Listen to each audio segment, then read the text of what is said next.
कागजों पर यह हमास इजराइल युद्ध रुक गया है। अमेरिका ने भी इस पर मुहर लगा दी है। फिलिस्तीन में भी जश्न मनाया गया है। इजराइल के पीएम ने भी अस्थायी युद्ध विराम को मान्यता दी है। नेतन्याहू ने साफ किया है कि युद्ध विराम लागू हो चुका है, लेकिन जरूरत पड़ी तो फिर से मिसाइलें फटेंगी, जंगी जेट गरजेंगे, बारूद की मात्रा पहले से कहीं ज्यादा होगी। मगर ये जरूरत पड़ने की बात है। वहीं तुर्की के राष्ट्रपति ने तो साफ साफ कह दिया है कि ये युद्ध विराम एक धोखा है। इजराइल ने जैसे समझौते के बाद भी हिजबुल्लाह को पीटा, जैसे सीरिया में घुसकर कमांडर जुलानी के लड़ाकों को मारा, जैसे हूथी फाइटर्स को इजराइल यमन में घुसकर मार रहा है, वैसे ही हमास को कुचलना जारी रखेगा। एर्दोआन ने ऐलान किया है कि इजराइल भरोसे के लायक नहीं। खासकर नेतन्याहू की आदत है युद्ध विराम समझौता तोड़ने वाली, लेकिन अब इजराइल को तुर्की रोकेगा। एर्दोआन ने नेतन्याहू को कैसे धमकाया, जरा गौर से सुनिए। İsrail'in özellikle de Netanyahu'nun ateşkes ihlallerinde sicilinin epey kabarık olduğunu çok iyi biliyoruz. Bu sefer buna izin verilmemelidir.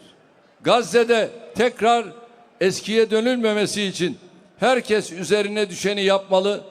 İsrail üzerinde sürekli baskı kurulmalıdır. तुर्की ने ऐलान कर दिया है कि इजराइल के युद्ध विराम समझौते का शिगुफा उसे मंजूर नहीं।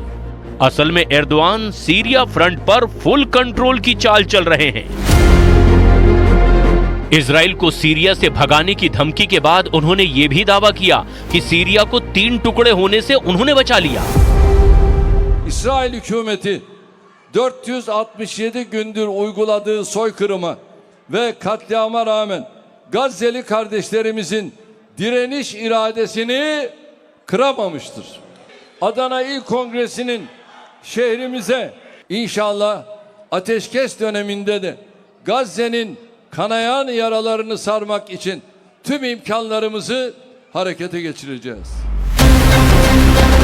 इजराइल सीरिया में तुर्की का प्लान कामयाब नहीं होने दे रहा है। सीरिया के 60 किलोमीटर जमीन पर कब्जा कर इजराइल ने बफर जोन बना लिया है। हार्मोन पहाड़ जैसी अहम पोजीशन पर इजराइल की सेना तैनात है। यही बात एर्दोआन को खाए जा रही है। तुर्की का मिशन सीरिया में कुर्द फोर्स का सफाया है, लेकिन इजराइल और अमेरिका के रहते ये मुमकिन नहीं हो पा रहा। इसीलिए कमांडर जुलानी को एर्दोआन सीरिया का नया मसीहा साबित करने में तुले हुए हैं। Ülkedeki yeni yönetim tüm dini, mezhebi ve etnik kesimleri kucaklayan mutedil bir anlayış sergiliyor. Yeni yönetimin Suriye'nin siyasi ve coğrafi birliğini sağlama yönünde gösterdiği samimi gayreti takdirle izliyoruz. बशर अल असद के तख्ता पलट के बाद कमांडर जुलानी ने अपने आप को पूरी तरह से बदल लिया है। सीरिया को नए सिरे से संवारने के लिए जुलानी शांति का राग अलाप रहे हैं। हालांकि जुलानी का इतिहास उनकी नई बातों से मेल नहीं खाता। सीरिया में तख्ता पलट के समय ही कमांडर जुलानी का लड़ाका ग्रुप तुर्की के इशारे पर कुर्दों को निशाना बनाना शुरू कर चुका था।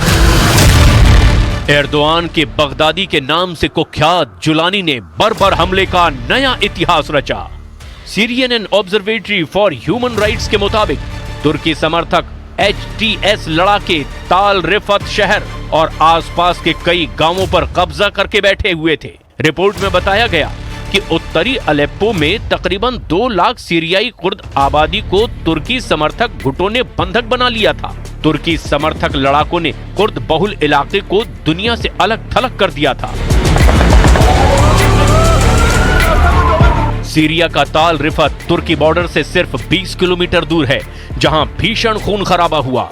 स्वयंभू खलीफा एर्दोआन के कमांडर जुलानी के निशाने पर कुर्दों के साथ सभी अल्पसंख्यक हैं।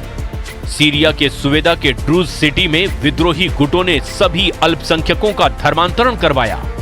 अलेप्पो पर कब्जे के बाद क्रिसमस के लिए लगाए गए पेड़ों को बर्बाद कर दिया गया। जुलानी के हमला करने का तरीका और मकसद भी बगदादी वाला ही है। बगदादी जैसे ही लड़ाके, बगदादी जैसे विनाशकारी हथियारों से लैस कमांडर जुलानी के लड़ाके सीरिया को रौंद रहे हैं। कमांडर जुलानी का पावर हाउस तुर्की है, लेकिन जुलानी जिस तहरीर अल शाम का सुप्रीम लीडर है, वो अकेले दम से बशर अल असद हुकूमत को उखाड़ फेंक चुके हैं। जुलानी की हिस्ट्री शीट उसे सीरिया का सबसे खूंखार कमांडर बताती है। जुलानी के एक इशारे पर कितने लड़ाका ग्रुप युद्ध में कूद पड़ते हैं, इसे भी जान लीजिए।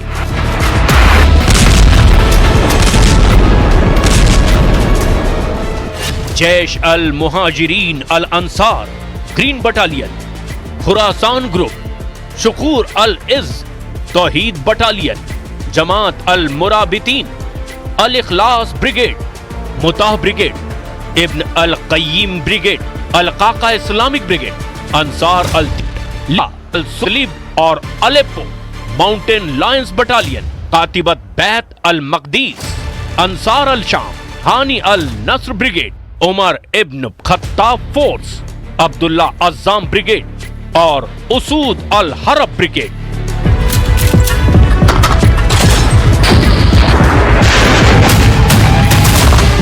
ये लिस्ट बहुत लंबी है। जुलानी सीरिया में असद विरोधी सभी फाइटर ग्रुप का बेताज बादशाह है। कमांडर जुलानी का ये रुतबा इसीलिए है क्योंकि उसने सुपर पावर अमेरिका तक को चैलेंज दे रखा है।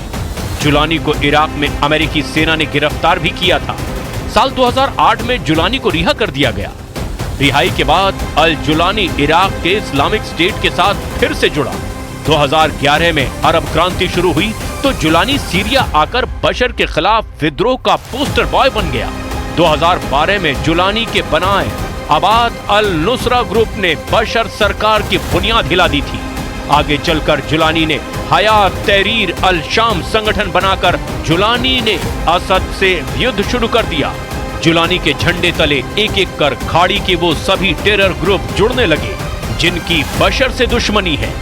जुलानी ने 2020 से ही बशर के खिलाफ जंग की तैयारी शुरू कर दी थी। कमांडर जुलानी सीरिया के इदलिब में खुलेआम जलसे कर बशर के खिलाफ युद्ध का ऐलान करने लगा था। HTS से जुड़े मीडिया जुलानी के भाषण के वीडियो का प्रसारण पूरे सीरिया में करने लगे। सोशल मीडिया के जरिए जुलानी के जहरीली तकरीरें सभी फाइटर ग्रुप तक पहुंचाई जाती थी। जुलानी के वर्चस्व को ऐसे समझा जा सकता है कि उसने इदलिब में 2019 से हुकूमत चलानी शुरू कर दी। इदलिब का एयरबेस जुलानी के कब्जे में है। हयात तहरीर अल शाम के लड़ाके बशर हुकूमत के साथ बराबरी की सौदेबाजी तक करते हैं। सीरिया और जुलानी के बीच कारोबारी डील तुर्की की अघोषित मध्यस्थता से हुई थी। जून 2023 में तहरीर अल शाम और सीरियन डेमोक्रेटिक फोर्सेस ने औपचारिक कूटनीतिक वार्ता शुरू की थी, जिसमें रोजावा और इदलिब के बीच ईंधन आपूर्ति का कारोबार का समझौता हुआ। मतलब कमांडर जुलानी को किसी अदने से टेरर ग्रुप का लीडर समझने की भूल इजराइल का भी ने कॉन्ट्रैक्ट ऐसे खूंखार कमांडर को सौंपा है जो अबू बकर। न्यूज ये है कि अमेरिका भी सीरिया में अपने सैन्य अड्डों में इजाफा करता जा रहा है। सुपर पावर के सीरिया में रहते एर्दोआन का कोई भी मंसूबा कामयाब होता नहीं दिखता।